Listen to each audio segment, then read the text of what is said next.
Lamentation. Chapitre 1. Hélas, elle est assise bien seule maintenant, la ville autrefois si peuplée. Oui, elle est devenue comme une veuve, elle qui était si peuplée parmi les nations. Elle est aujourd'hui contrainte au travail forcé, elle qui était une princesse parmi les provinces. La nuit, elle pleure abondamment, et des larmes inondent ses joues. Aucun de ses amants n'est là pour la consoler. Tous ses compagnons l'ont trahie, ils sont devenus ses ennemis.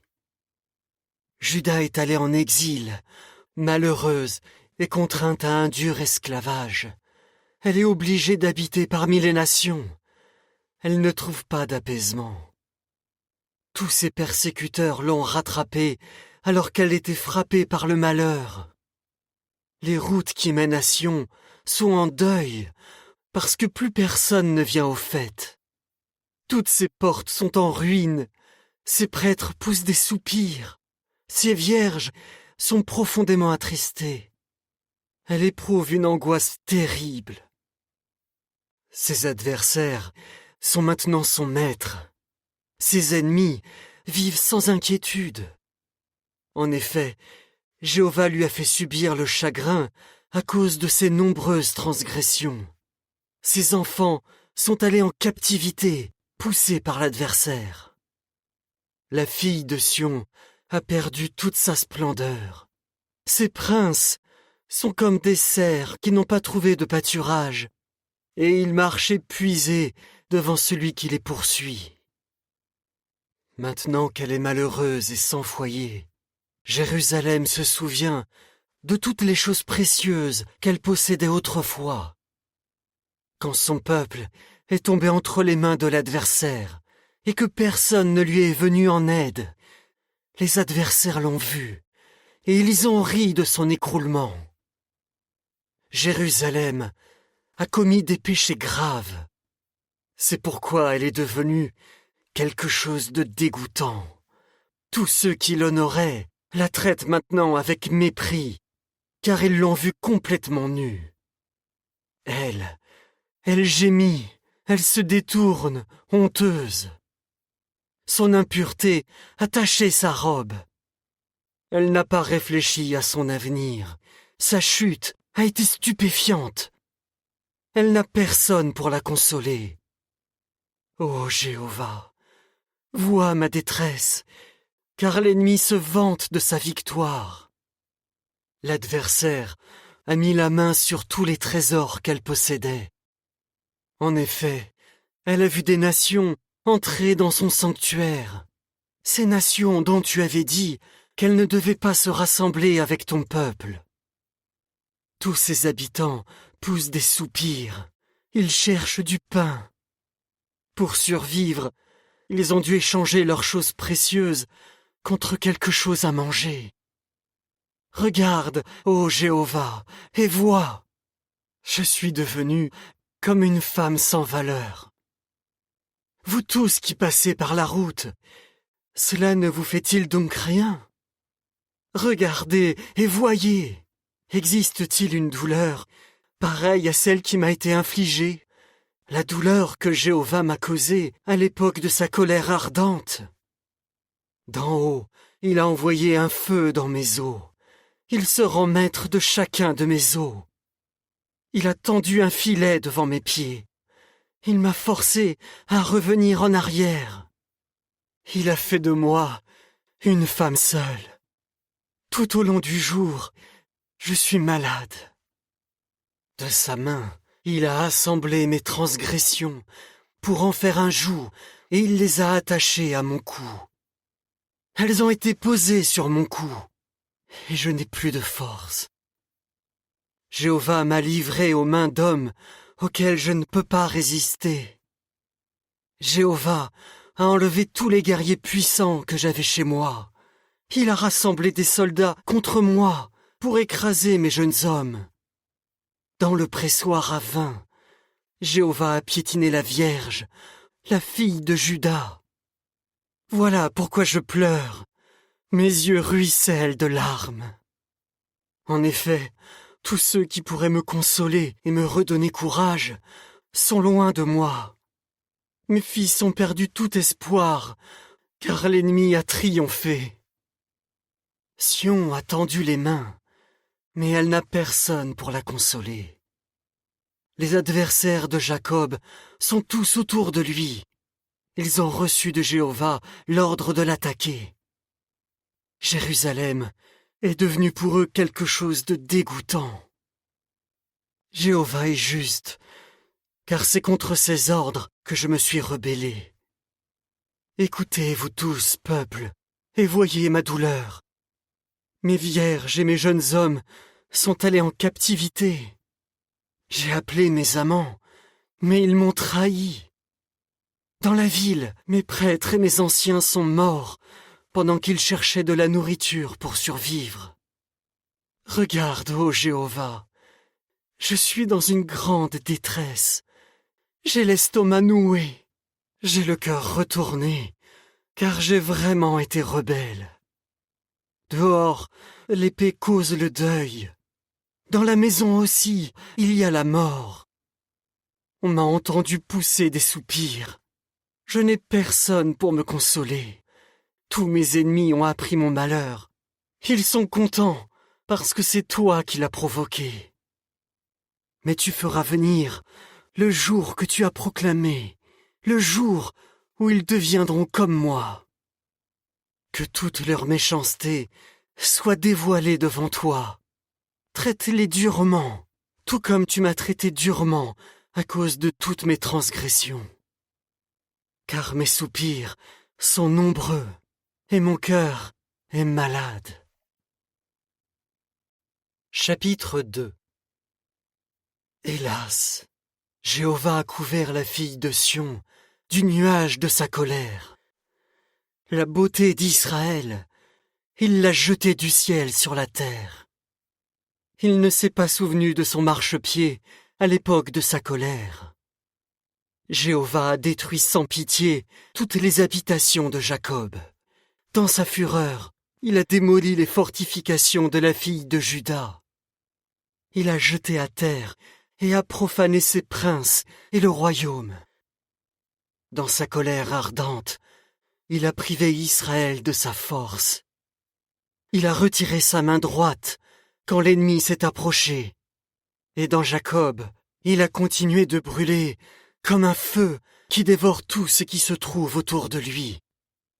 Il a tendu son arc comme le ferait un ennemi, et sa main droite se tient prête à attaquer comme un adversaire. Sans relâche, il a tué tous ceux qui charmaient les yeux, et il a déversé sa fureur comme un feu dans la tente de la fille de Sion.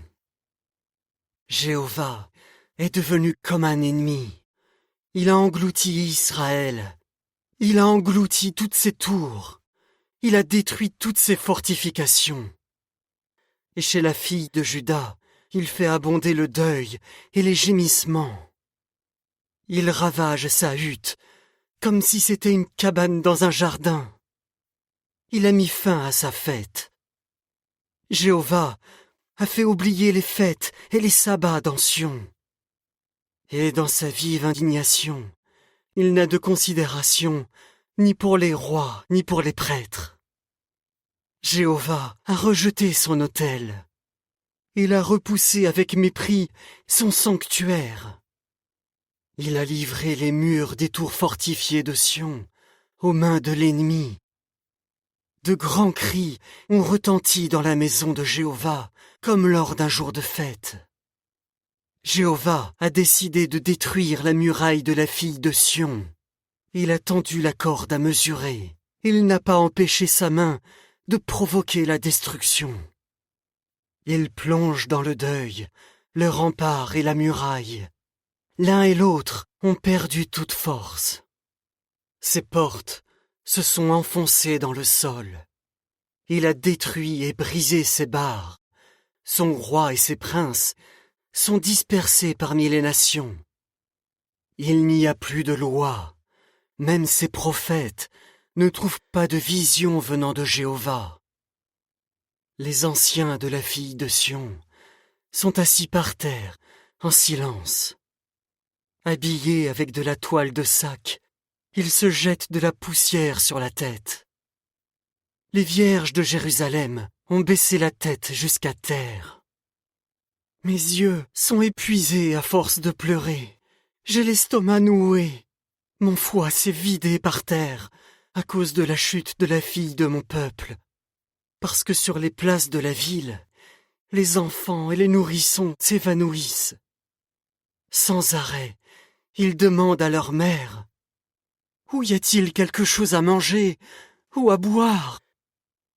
Alors que sur les places de la ville, ils s'évanouissent comme un blessé. Alors que dans les bras de leur mère, ils meurent lentement. Quel exemple pourrais-je te citer? Ou à quoi pourrais-je te comparer, ô fille de Jérusalem? À quoi pourrais-je te comparer pour te consoler, ô Vierge, fille de Sion? Car ton désastre est aussi étendu que la mer. Qui peut te guérir? Les visions que tes prophètes ont eues pour toi étaient mensongères et sans valeur, et ils n'ont pas révélé ta faute pour t'éviter la captivité. Au contraire, ils ne voyaient en vision pour toi que des déclarations mensongères et trompeuses. Tous ceux qui passent sur la route t'applaudissent avec mépris. Ils sifflent, stupéfaits, et secouent la tête en voyant la fille de Jérusalem. Ils disent « Est-ce bien la ville dont on disait « Elle est d'une beauté parfaite, elle fait la joie de toute la terre ». Tous tes ennemis ont parlé en mal de toi. Ils sifflent et grincent des dents. Ils disent « Nous l'avons englouti. Voilà enfin le jour que nous attendions. Il est arrivé et nous l'avons vu. » Jéhovah a fait ce qu'il avait décidé de faire. Il a accompli sa parole, ce qu'il avait ordonné autrefois. Il a démoli sans pitié. Il a laissé l'ennemi se réjouir à ton sujet. Il a rendu tes adversaires plus forts. Le cœur du peuple appelle Jéhovah à grands cris, ô murailles de la fille de Sion. Que tes larmes coulent comme un torrent jour et nuit. Ne t'accorde aucun répit, ne laisse pas ton œil se reposer. Lève-toi, pousse des cris pendant la nuit, au début des veilles. Ce que tu as dans le cœur, répands-le devant Jéhovah comme de l'eau. Élève tes mains vers lui pour la survie de tes enfants, qui s'évanouissent à tous les coins de rue à cause de la famine. Vois, ô Jéhovah, et regarde le peuple que tu as traité si durement. Faut-il que les femmes continuent à manger leurs propres petits, des enfants nés en pleine santé? Faut-il que les prêtres et les prophètes soient tués dans le sanctuaire de Jéhovah? Sur le sol des rues, les jeunes garçons et les vieillards sont étendus, morts. Mes vierges et mes jeunes hommes ont été tués par l'épée. Le jour de ta colère, tu as tué, tu as abattu sans pitié. Tu convoques des terreurs de toutes parts, comme si elles devaient assister à une fête. Le jour de la colère de Jéhovah, personne n'en a réchappé, personne n'a survécu. Ceux que j'avais mis au monde et que j'avais élevés, mon ennemi les a exterminés. Chapitre 3. Je suis l'homme qui a vu la détresse à cause du bâton de sa fureur. Il m'a chassé, et il me fait marcher dans les ténèbres, et non dans la lumière. Oui, sans cesse, toute la journée, il tend sa main pour me punir. Il a fait dépérir ma chair et ma peau, il m'a brisé les os. Il m'a assiégé. Tout autour de moi, il a répandu un poison amer et le malheur. Il m'a obligé à habiter dans des lieux obscurs, comme les hommes qui sont morts depuis longtemps. Il m'a entouré d'un mur pour que je ne puisse pas m'échapper, Il m'a attaché avec de lourdes entraves de cuivre, et quand désespérément je crie au secours, il refuse d'écouter ma prière. Il a muré mes sentiers avec des pierres taillées. Il a rendu sinueuses mes routes. Il m'attend, embusqué comme un ours, caché comme un lion. Il m'a forcé à quitter les sentiers, et il m'a déchiqueté. Il a fait de moi un homme seul. Il a tendu son arc, et il me dresse comme cible pour sa flèche. Il a transpercé mes reins avec les flèches de son carquois. Tous les peuples me ridiculisent. Toute la journée, ils se moquent de moi dans leurs chansons. Il m'a rempli de choses amères, et il m'a abreuvé d'absinthe. Il me brise les dents avec du gravier. Il m'a enfoncé dans la cendre. Tu me prives de toute paix. J'ai oublié ce qui est bon. C'est pourquoi je dis, ma splendeur s'est évanouie, et je n'attends plus rien de Jéhovah. Rappelle-toi que je suis malheureux et sans abri. Souviens-toi de l'absinthe et du poison amer. Oui, tu te souviendras, et tu te baisseras vers moi.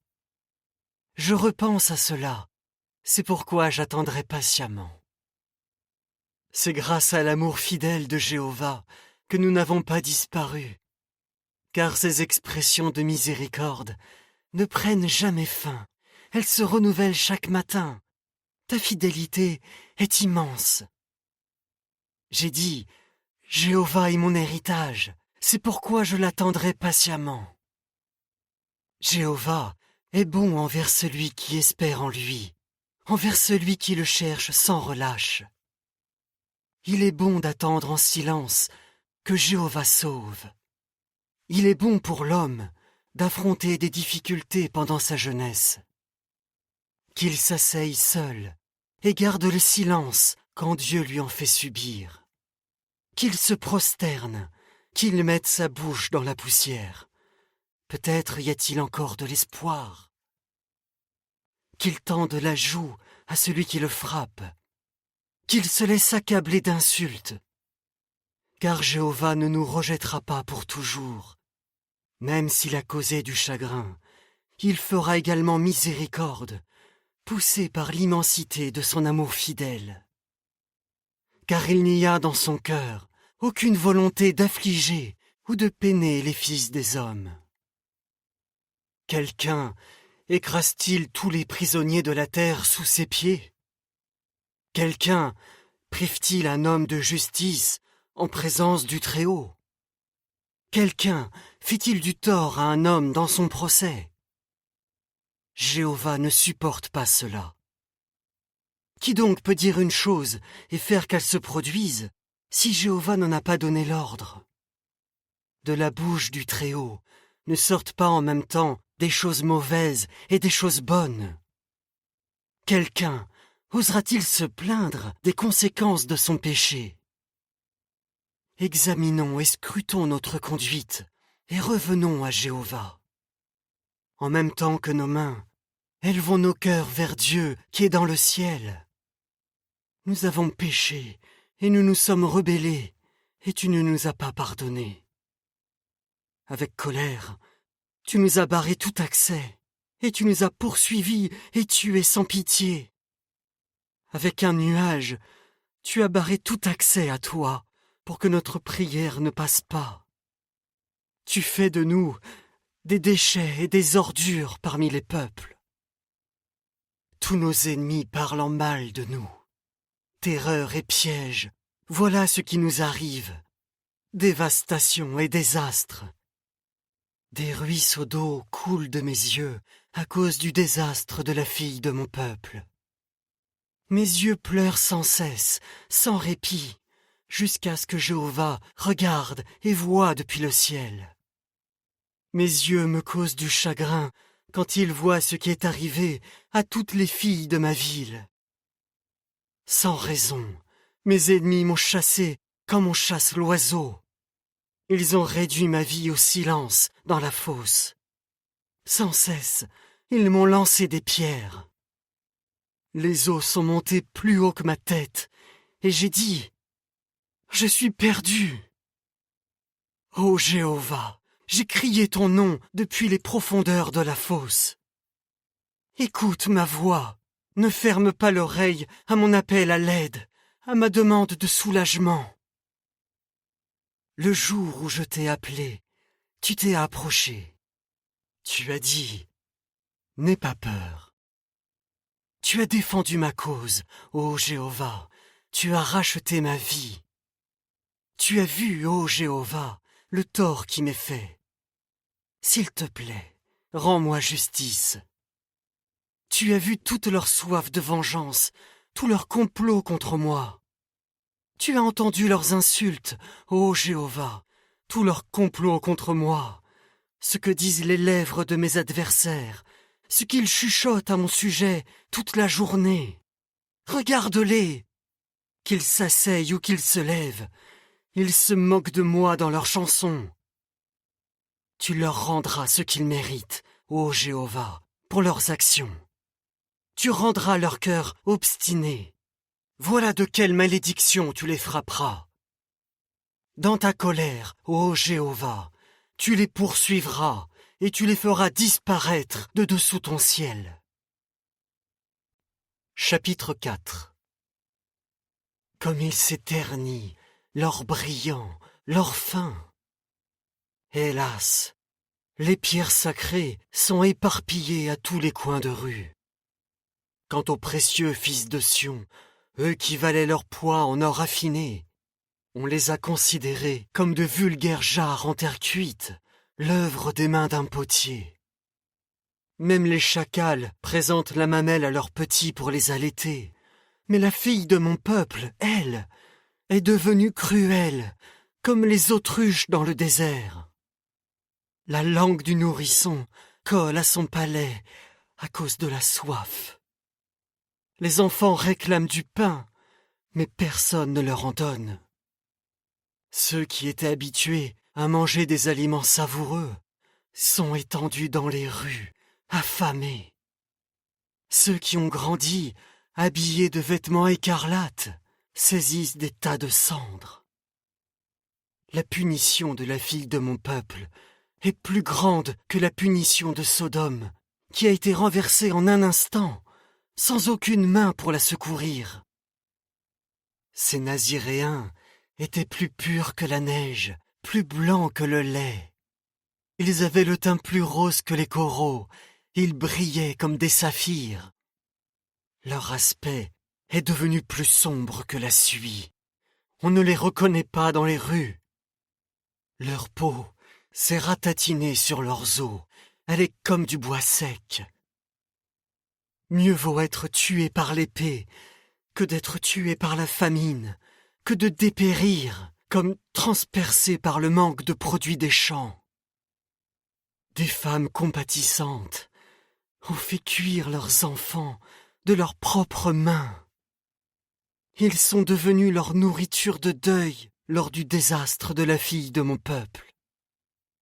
Jéhovah a exprimé sa fureur et il a déversé sa colère ardente. Il allume dans Sion un incendie qui en consume les fondations. Ni les rois de la terre, ni aucun de ses habitants ne croyaient que l'adversaire et l'ennemi entreraient par les portes de Jérusalem. Cela est arrivé à cause des péchés de ses prophètes, des fautes de ses prêtres qui ont fait couler le sang des justes au milieu de la ville. Ils ont erré comme des aveugles dans les rues. Parce qu'ils sont souillés de sang, personne ne peut toucher leurs vêtements. On leur crie « Allez-vous-en, impurs! Allez-vous-en! Allez-vous-en! Ne nous touchez pas !» Car ils sont devenus des gens sans abri, et ils errent ici et là. On a dit parmi les nations « Ils ne peuvent pas rester ici avec nous. Jéhovah lui-même les a dispersés. Il ne les regardera plus avec bienveillance. Les hommes n'auront aucun respect pour les prêtres, aucune considération pour les anciens. Aujourd'hui encore, Nos yeux sont épuisés d'avoir guetté en vain si quelqu'un viendrait nous aider. Nous avons guetté en espérant l'aide d'une nation qui ne pouvait pas nous sauver. À chaque fois que nous faisions un pas, ils nous pourchassaient, si bien que nous ne pouvions plus nous aventurer sur les places de notre ville. Notre fin s'est approchée. Nos jours sont achevés, car notre fin est venue. Nos poursuivants ont été plus rapides que les aigles dans le ciel. Ils nous ont traqués sur les montagnes. Ils nous ont tendu une embuscade dans le désert. Ils ont pris dans leur grande fosse, loin de Jéhovah, lui qui était le souffle de nos narines, lui dont nous disions « À son ombre, nous vivrons parmi les nations ». Exulte et réjouis-toi, ô fille d'Édom, toi qui habites au pays d'Ouz. Mais à toi aussi, on passera la coupe. Tu t'enivreras et tu te montreras complètement nu. Ô fille de Sion, la punition pour ta faute a pris fin. Il ne t'emmènera plus en exil. Mais il s'occupera de ta faute, ô fille d'Édom. Il dévoilera tes péchés. Chapitre 5. Ô Jéhovah, rappelle-toi ce qui nous est arrivé. Regarde et vois notre humiliation. Notre héritage a été transféré à des inconnus, nos maisons à des étrangers. Nous sommes devenus des orphelins, nous n'avons plus de père, nos mères sont comme des veuves. Pour boire notre eau, nous sommes obligés de payer, et notre bois, il nous faut l'acheter. Nos poursuivants nous ont presque rattrapés, nous sommes fatigués, mais on ne nous accorde aucun repos. Nous tendons la main vers l'Égypte et la Syrie pour obtenir assez de pain à manger. Nos ancêtres qui ont péché ne sont plus, mais nous devons porter leurs fautes. À présent, des serviteurs sont nos maîtres, et il n'y a personne pour nous arracher de leurs mains. À cause des hommes armés du désert, nous risquons notre vie pour aller chercher notre pain. Notre peau est devenue aussi brûlante qu'un four à cause des douleurs que provoque la faim. Ils ont humilié les femmes d'Ancien, les vierges dans les villes de Juda. Ils ont pendu des princes par une seule main et traité sans respect les anciens. Les jeunes hommes portent le moulin à bras, et les garçons trébuchent sous le poids des fardeaux de bois. Les anciens ne sont plus à la porte de la ville. Les jeunes hommes ne jouent plus de musique. La joie a quitté nos cœurs. Notre danse s'est changée en deuil. La couronne est tombée de notre tête. Malheur à nous, car nous avons péché. À cause de cela, notre cœur est malade. Et à cause de ces choses, nos yeux sont affaiblis. À cause du mont Sion, devenu un endroit désert où rôdent les renards. Quant à toi, ô Jéhovah, tu règnes pour toujours. Ton trône existe de génération en génération. Pourquoi nous oublierais-tu pour toujours? Pourquoi nous abandonnerais-tu si longtemps? Ramène-nous à toi, ô Jéhovah, et nous reviendrons à toi volontiers. Fais que tout redevienne comme avant. Mais tu nous as complètement rejetés. Ta colère contre nous reste intense.